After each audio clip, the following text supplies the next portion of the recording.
Madam అసలు psoriasis అనేది దీర్ఘకాలిక వ్యాధ, దీంట్లో ఎన్ని రకాలు ఉన్నాయంటారు? సోరియాసిస్ అన్నది దీర్ఘకాలిక రోగాల్లోకే వస్తుంది మేడం ఇది. అయితే క్రానిక్ డిసీజ్ కాకపోతే ఏంటంటే దీనిలో అప్పుడప్పుడు అక్యూట్ కండిషన్స్లోకి అది కన్వర్ట్ అయ్యేలాగా ఫ్లేయర్స్ వస్తుంటాయి అన్నమాట. ఎపిసోడ్స్ సడన్గా ఒక్కసారిగా వాళ్ళకి బాడీ అంతా వచ్చేయడము, ఆ తర్వాత మొత్తం అంతా కొంచెం సబ్సైడ్ అవ్వడము, మళ్ళీ రావడము, అలా జరుగుతూ ఉంటుంది అనమాట.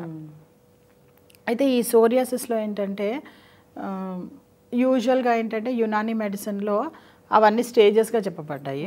అంటే ఫస్ట్ ఏంటంటే ఒక చిన్న ఏమంటారు రెడ్డిష్ ఒక స్పాట్ రావడము, తర్వాత దానిపైన చిన్న చిన్న ర్యాషెస్ రావడం, ఆ తర్వాత ర్యాషెస్ వచ్చిన తర్వాత దాంట్లో చిన్నగా నీరు కారడము, దానిపైన తెల్ల తెల్లగా ఫ్లేక్స్ లాగా వస్తుంటాయి. ఆ తెల్ల ఇది స్కేలీ దీనిలో రాలిపోతూ ఉంటుంది అదంతా కూడా, స్కేల్స్ అంతా కూడాను అలా తెల్లటి పొట్టు రావడం అనేది అదొక క్లాసికల్ సిమ్టమ్. కానీ యూజువల్గా ఏంటంటే యునానీ మెడిసిన్లో మేము అంత దూరం కూడా రాకుండానే మా దగ్గరికి వస్తే కనుక చాలా అసలు ఎలా అంటే విత్ ఇన్ ఫ్యూ డేస్లో కూడా తగ్గిపోయిన వాళ్ళు ఉంటారు పెట్టగానే ఇలా అలా. సో దాని తర్వాత మళ్ళీ దానిలోంచి పస్సు రావడము, తర్వాత ఇంకా ఇలా రకరకాలుగా చాలా ఉంటుంది అనమాట అది.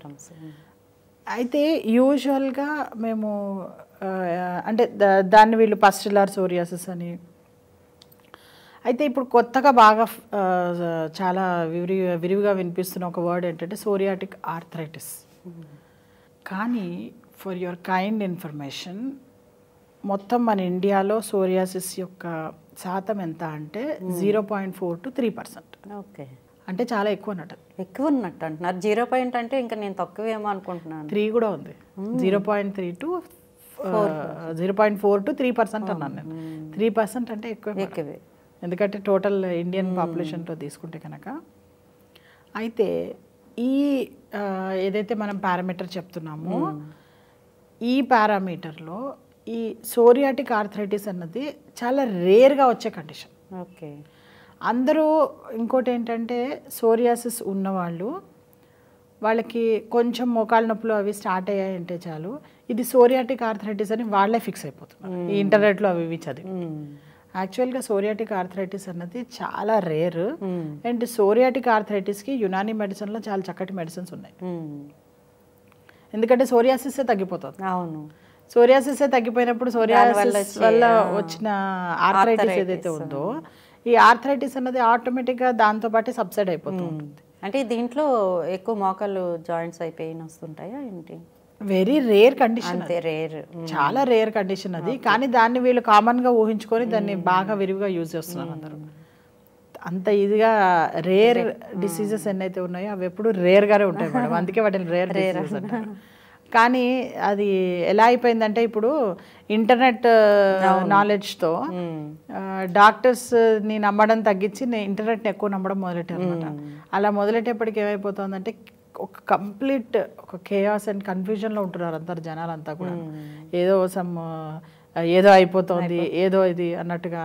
అండ్ ఇంకోటి ఈ రోజుల్లో సెకండ్ ఒపీనియన్ ఖచ్చితంగా తీసుకోవాలి, కాదని నేను అంటలేదు. కానీ ఇట్ డజంట్ మీన్ దట్ అందరు డాక్టర్స్ అలాగే ఉంటారు అని ఏం లేదు. అంటే చాలా వరకు అందరూ ఏంటంటే ఈ కన్ఫ్యూజన్లో తను ఎవరో మోసం చేస్తున్నారు అన్న ఒక భ్రమలో ఏమైపోతుందంటే ఒక డాక్టర్ దగ్గరికి వీళ్ళు వెళ్ళినప్పుడు వాళ్ళకి కంప్లీట్ టైం ఇవ్వలేకపోతున్నారు. ఈ మధ్యలో మళ్ళీ ఇంకెవరన్నా చెప్పినప్పుడు వెంటనే డివియేట్ అయిపోవడం అలా జరిగిపోతూ ఉంటుంది.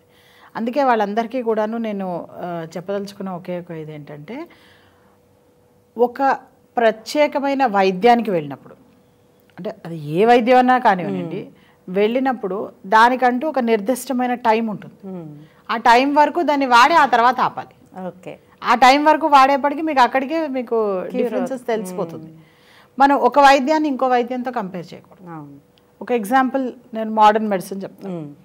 మోడర్న్ మెడిసిన్లో ఏ మెడిసిన్ అయినా సరే దాని మ్యాక్సిమం పీరియడ్ ఎంత అంటే 3 days నుంచి మొదలుకొని 7 days. ఓకే, అందుకే చూడండి సిజేరియన్ సెక్షన్ అంటే లేడీస్కి పిల్లల్ని ఆబ్స్టెట్రిక్ దీనిలో ఏదైతే కట్ చేసి వాళ్ళు తీస్తారో దాన్ని సిజేరియన్ సెక్షన్ అంటారు కదా. ఆ సిజేరియన్ సెక్షన్లో బాడీని సగానికి కోస్తారు. లేడీస్ అందరూ చాలా ఈజీగా తీసుకుంటూ ఉంటారు. సో అలా సగానికి కోసిన ఆపరేషన్ దీనిలో కూడాను దాని తర్వాత 7th డే యాంటీబయాటిక్స్ ఆపేస్తారు. అవును కదా, అంత సీరియస్గా అంత ఇదిగా ఉన్న దానిలో కూడా 7th డే ఆగిపోతుంది. సో దాన్ని బట్టి మీకు అర్థమైంది ఏమిటి, అక్కడ వరకే యూజ్ అవుతుందని మెడిసిన్. దాని మ్యాక్సిమం దాని పీరియడ్ 7 days. సో మీరు ఏది వాడినా 7 days టైం దానికి ఇవ్వాలి. సో 7 days ఇచ్చిన తర్వాత కుదరటలేదు అంటే ఇంక వదిలేసేయండి దాన్ని. Then come back to Unani medicine. Unani మెడిసిన్లో ఏంటి time, minimum 4 months. Okay, 4 months minimum. అది ఒక 3 to 4 months మినిమం వాడితే కానీ మీకు దాని గురించి తెలియదు కరెక్ట్గా. సో అండ్ ఇంకోటి ఏంటంటే యునానీ మెడిసిన్లో సోరియాసిస్కి ఏంటి కంప్లీట్ క్యూర్. అవును చెప్పారు మీరు. అదే మోడర్న్ మెడిసిన్లో వాళ్ళ టార్గెట్ ఏంటి, ఓన్లీ ఆ సిమ్టమ్ తగ్గాలి. మీకు మంట ఉంది, మంట తగ్గాలి, లేదా పుండేదో ఉంది, పుండు తగ్గాలి, అంతవరకు. కంప్లీట్ క్యూర్ వాళ్ళ దగ్గర లేదు అని వాళ్ళకి మీరు ఇంటర్నెట్లోకి వెళ్ళి చూసినా కానీ ఎనీ క్యూర్ ఫర్ సోరియాసిస్ అంటే నో క్యూర్ అని రాసుంటుంది. అంటే అది వాళ్ళ way of method of treatment అనమాట. ఎందుకంటే సర్జరీ వాళ్ళ మెయిన్ టార్గెట్ కదా. సో సోరియాసిస్కి సర్జరీ ఇది ఉండదు. అండ్ కొంతమంది పాపం తెలియక ఏం చేస్తుంటారంటే మోడర్న్ మెడిసిన్లో కొత్తగా వచ్చిన ఏవైతే ఉన్నాయో లైక్ స్కిన్ ట్రాన్స్ప్లాంటేషన్స్ అలాంటివి కూడా చేయించుకుంటూ ఉంటారు. దానివల్ల ఇంకా ఎక్కువ సీరియస్గా పెరిగిపోతూ ఉంటుంది. సో ఎక్కడైతే ట్రాన్స్ప్లాంట్ చేస్తారో దాన్ని మొత్తం కూడాను చుట్టూరా వచ్చేసే అవకాశాలు ఉంటాయి. యూజువల్గా డాక్టర్స్ ఎవరు చేయరు, బట్ ఐ డోంట్ నో, కొంతమంది ఎవరో చేస్తున్నట్టు విన్నాను నేను, ఒకళ్ళిద్దరు. అలా కనుక చేయించుకున్నట్టయితే కనుక ఇంకా తీవ్రమైన పరిణామాలు ఉంటాయి దానికి. అంటే ఎక్కడైతే చేశారో అది రిజెక్ట్ అవ్వడం కానీ, లేదంటే కనుక ఇంకా చుట్టూరా వచ్చేయడం కానీ. ఎనీ కెమికల్, సోరియాసిస్ ఉన్న వాళ్ళు వీలైనంత వరకు వాళ్ళ బాడీని కెమికల్ ఫ్రీగా పెట్టుకో. ఓకే. సో మా దగ్గర చెప్పిన టైప్స్ ఏవైతే ఉన్నాయో ఈ టైప్స్లో ఏంటంటే ఏదైతే ఈ పుల్లటి పదార్థాలు ఎక్కువగా తింటారో, మళ్ళీ ఇదొక సమస్య మేడం. మేము టీవీలో ఏదైనా చెప్పడం పాపం ఇంకా అయిపోయింది, ఇంకా ఆ తర్వాత మొత్తం అన్ని మానేస్తారు. పుల్లటి పదార్థాలు ఎక్కువగా తింటారో అన్నాను నేను. అంతేగాని దాని అర్థం అసలు పదార్థాలే మానేయమని కాదు, దాని పులుపు తగ్గించాలి.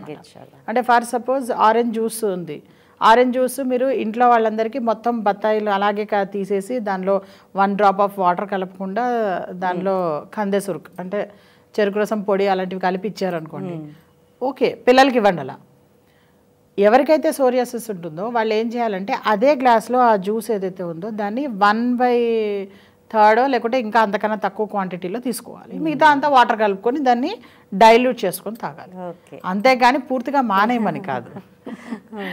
సో ఇలా రకరకాల ఏవైతే సోరియాసిస్లో రకాలు ఉన్నాయో వాటికి డిఫరెంట్ పద్ధతుల్లో యునానీ మెడిసిన్లో మేము వారి టెంపర్మెంట్స్ని బట్టి, పేషెంట్ యొక్క దీన్ని బట్టి మేము బోత్ ట్రీట్మెంట్స్ చేయడం జరుగుతూ ఉంటుంది అన్నమాట.